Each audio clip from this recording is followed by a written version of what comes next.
আজি আপোনালোকক ভাগ্যশ্ৰী অৰ্থাৎ মোৰ পত্নীয়ে খাই ভাল পোৱা এবিধ খুব সিম্পল খাদ্য প্ৰস্তুত কৰা দেখুৱাবলৈ যত্ন কৰিছোঁ।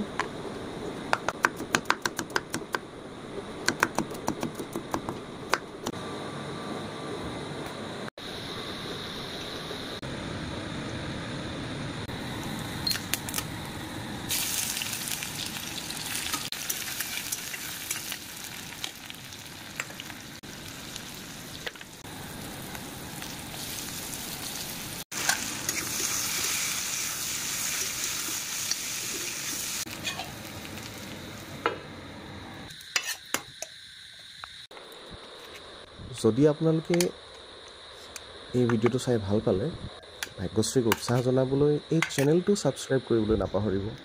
ধন্যবাদ।